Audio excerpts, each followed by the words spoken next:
Well, right now, whole churches are being forced to rethink a lot of things, and in God's providence, churches are being stripped of all the accoutrements and extra things that we've been using or doing in our worship services. This might be a blessing or a curse in some in various situations. I think on the whole, it might be a good thing. It might be a gift that the Lord is doing to get us back to just simply worshiping Him in spirit and truth, and through His Word with His body. And likewise, what that's doing is it's putting extra pressure on families and even single people who might live alone to do home worship and take care of themselves, to spiritually feed themselves. And so what we're trying to do is feed you and equip you through things like this video here. And one of the ways we want to do that is with the various giftings in our church. And one of the gifts that we have in our church right here is one of our elders, Chap, Bettis, who's obviously a member of our church and an elder, but he also is the author of Disciple Making Parent, and which is the hallmark of his ministry, the Apollos Project, where he helps parents think through discipling kids. So these very things are right up the alley of Chap, your ministry. So thanks for helping us at this time, being here. It's my joy. Yeah. Well, listen, I think trials expose strengths and weaknesses. And so at this time, with this particular topic, we're seeing maybe ways that we've been strong and maybe ways we're really weak. And there might be a lot of reasons for that. But what would you say just generally about this topic of home worship for us? Well, I think I'd start by talking about the topic of worship itself. So what's been taken away from us is worship services, where we gather together. And certainly we should gather together. But John 4 tells us that the Father is seeking worshipers, so the individuals, that those of us who are going to worship. And James says, draw near to God, and He'll draw near to you. And so I think the blessing of public worship also can reveal a deficiency, or just this lack of habit, lack of discipline in our lives to worship the Lord. And so it's right for us to meet weekly, to gather, but really now, as you said, things have been stripped away. And so the question is, am I a worshiper? And how is that a part of my life? So daily Bible reading should be a part of my life, and is worship a part of my life? And then that flows out. If I have a family, if I have a spouse, then that flows out to, well, then it makes sense that we do something on Sunday morning now that it's taken away from us. And and then I would argue, and we can talk about this later, but I would argue that even families and even married couples should have some sort of regular time opening the Word together, praying together. And so if we're feeling exposed, or we don't know how to do this, we can talk about, well, this may reveal that I've gotten out of the habit of being a worshiper myself individually, apart from Sunday morning, and then also that I haven't been developing this skill with my family and leading my family that way.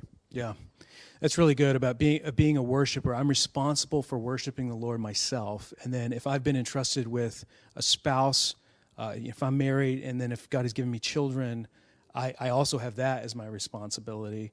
And so what I'm hearing you say is that we should be doing this anyway. Right now we're being forced to think about it for Sunday morning, but we should be doing this regularly, right? Did Scriptures tell us this? Yeah, we're worshipers. We're praising people. We're going to praise this football player, this baseball player. So we're praising people, and who is most worthy of God is our praise is God. So I like to highlight sing in the Psalms. That's a command. Sing to the Lord. Sing a new song. So those are commands that are praising the Lord and good for my soul. And I think one of the things just on this whole topic is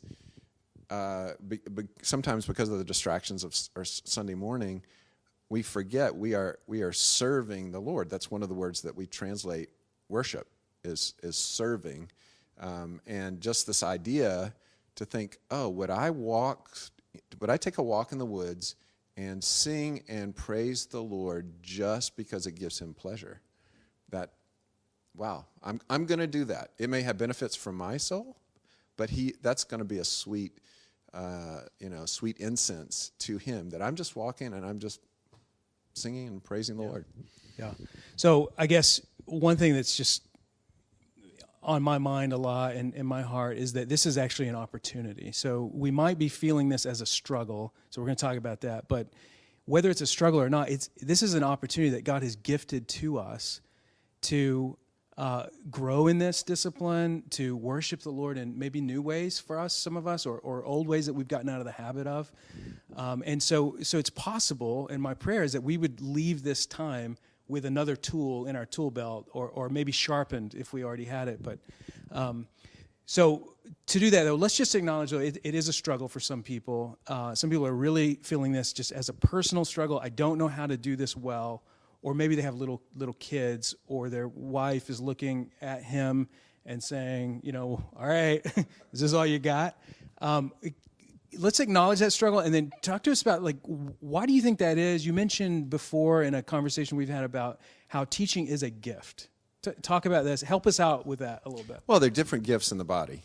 And so, if I'm coming to the Word, there's you see this tension in the New Testament where things that we're all commanded to do are gifts. So the Bible talks about the gift of giving, and yet we're all to give financially. And one of those gifts is the gift of teaching. But the Bible also says, let the word of Christ dwell in you richly, teaching and admonishing one another. So the body is to be teaching each other, and yet there are those who are gifted in teaching.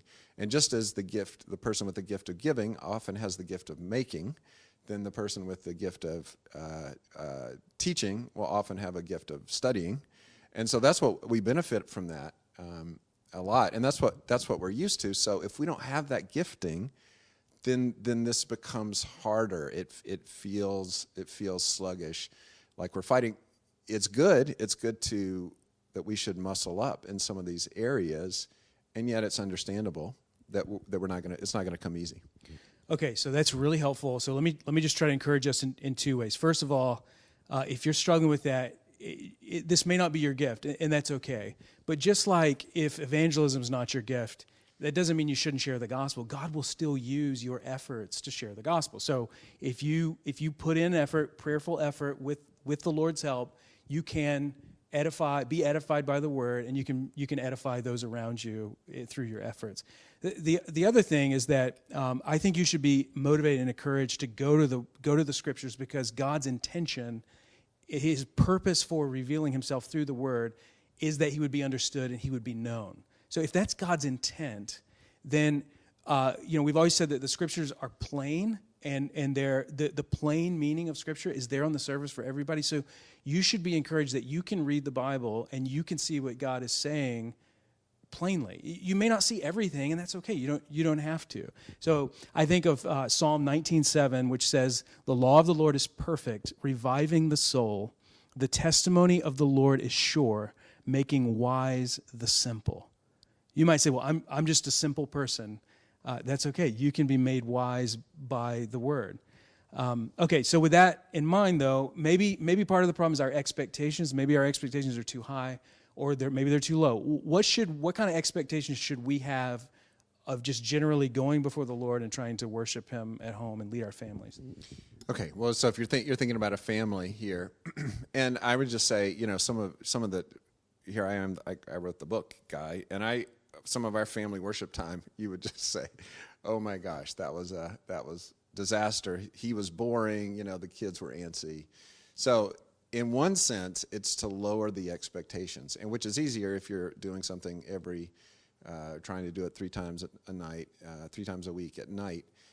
But I think what we have in our heads is we have Sunday morning, and so and we've been given a handout, which is helpful. But we can talk a little bit about some of the specific elements. But to me, one of the things that I want to put some preparation time into it. So now we're thinking about Sunday morning. So I want to put a little time to think about it. I don't want to I just printed down the guide sheet and let's do whatever. No, I am going to lead my little congregation in worship. And a good leader understands what's reasonable for people. So, a teenager, you got a toddler. There's different things that are reasonable. And so a good leader is going to take that into account, and a good leader is going to take into account the goal. And I would say at the end, there is this sense that we worshiped the Lord. So on one hand, I think cut ourselves some slack. Let's grow into this. And again, if we doing things like family worship during the week makes it easier to have a little more formal Sunday morning thing. Okay, let me just pepper you with a couple of little brief ones. So, in general, like a weekly time with my family, is it okay for that to be 5 minutes long? Should that be 10 minutes long? You're talking about Sunday morning let's thing just that we're say trying. a normal time, not Sunday morning. Just in general, just a normal worship. time. Well, my saying is keep it simple, keep it short, and keep starting. Okay. So keep it simple. So just open the scriptures, and we're going to read through a gospel, or the default is always, what day is it? Oh, today's the 21st. Let's open to Proverbs 21. That's the one I always pulled out when I had no plan. And just asking a question. Let's see what this passage says about God, man, Jesus. Let's see what this passage says about wisdom if we're doing Proverbs. And depending on the age, reading, and then saying, okay, let's have a short prayer time. And I think I've heard one other. I think it's Kyle. He's having his kids pray for people in the church, or kids in the church. So just a real short time, so that it's a win. So 5 minutes is a win. Okay, so that's a normal weekly type thing, and we're trying to use Sunday mornings and do a little bit more, but we're also just trying to grow, and if we're just trying to gain this tool or sharpen it, that may be what we have in mind for long term. So we're gaining some tools to do that long term. Sundays we're going to do just a little bit more. We're going to try to do a little bit more, but I'd say it's okay if you didn't get that far, but you did some. Any thoughts on that? Is Sunday morning a little different? Yeah, well, I think so. Kids love routine, and so they're out of their routine. So we're going to have church, okay? They know what that is, and except in Grace Harbor, they go into, the children's ministry. But we have a chance. God's given us a chance. We're actually going to have church here. So can we put on a CD for some songs? And again, depending on the age, everything's whether you have a 15-year-old or a 2-year-old. It's all. As a leader, you're wise, you're knowing, here's what they can handle. But what a leader also does is call people to do something beyond what they would normally do. So that's what I'm going to do. If left alone, we're just going to lay around the house and do nothing on Sunday morning. No, there's going to be some structure, and we're going to have church. We're going to have church until we can get back together. Okay, well, what does that mean? That means some singing. That means perhaps some scripture reading. Can we pass that out again to the kids, or can we do that? That means listening to some teaching, or doing that ourselves. Prayer. So again, I think it depends. You're going to put some thought into it, and again, we have plenty of time now because we're not commuting, and there's other things like that. And so, So I think calling our family, calling our kids to say, no, this is. Christians have met on Sunday. We're going to do that. We're prevented from gathering as the body, and so we're going to do that a little more formal. Yeah. So on Sundays, our goal is to have the elements of our normal gathering, but we also want to relieve the pressure to have all of those elements there, or to do them on the same level, or anything like that. So one of the things I'm hearing from parents, in particular of little kids, I think parents with kids under 4 maybe have the hardest job in relation to this. What would you say to maybe some specific things helps for parents of little kids? How can they adapt? How should they adapt, or maybe shouldn't adapt? Yeah, well, I think we need worship as well as adults, husband and wife, and so I think we can adapt to them in terms of, if we even want to sit around the table and read a kid's storybook, have a few kid songs, something like that, and then they can be dismissed if in a sense, if we haven't trained them. One of the things up until now, we through 5-year-old, 6-year-old, they're not in the worship service, and so this is new. So part of it is a training our kids to sit still. So this is a new idea to them. So yeah, I can absolutely taking it down to their level. Having said that, if they can handle more adult worship, so imagine we got back together, but we're not going to put the kids together. I don't know what the policy is going to be, but let's say that's okay. All the kids are in. Now we're going to have to ask them to rise to the occasion, and they can. But again, I think that's where parents have wisdom about their kids. What we don't want to do, I think, is totally ignore them, or go to the other extreme, which is, well, we had child worship, and my soul needs adult food, and that's fine. So we can get away with adapting or bringing it down to their level, maybe here and there as adults, in order to serve them. But we still need to worship the Lord ourselves, and so we're not encouraging people to just sort of tailor everything to the little kids, and then that's it. It'd be like us coming on Sunday morning and going into the kids class. Yeah, and then on the other hand, we're not asking the kids to be 20-year-olds who are 4, right? Yeah. Well, some basic advice. I would say don't be lazy. So you can easily be lazy. If you are single, you're especially if you live alone, you might struggle with the temptation to be lazy yourself. And I just want to urge you as well: do not be lazy. Pray for God's help. Pray for His guidance. Ask others to hold you accountable. Maybe consider linking up with somebody else that also is in the same position as you. That'd be a way to do this for yourself. Well, and I'd go back to where we started. If you're single, to say, oh, is this an activity I do somewhere else? Okay, well, I can't do it, and I don't have a family. No, you are a worshiper. And this brings delight to the Lord. So when I sing to the Lord, when I say, Lord, I want to see your word, when I get down on my knees to pray, that brings delight. I think it's A.W. Tozer who said, God is an infinite God, and because he's an infinite Father, he can speak to us as if we're the only person. So it really is in some ways to say, it's you and Jesus. Bring him pleasure through singing, through confession, prayer, and worship. Awesome. Well, there's plenty more to say. I think people can reach out to us individually, and they can find a lot of resources you have on your website. You have recently done a fireside chat where you specifically tried to help dads with things like this and many other things. Yeah, because it's a discouraging time if you're out of work. It's a chaotic time, and then you can feel all sorts of emotions, guilt because you're not doing more with the kids. So all sorts of things. Yeah, that's on the website on my blog post. Great. Well, we pray this is helpful and that we all grow in these things.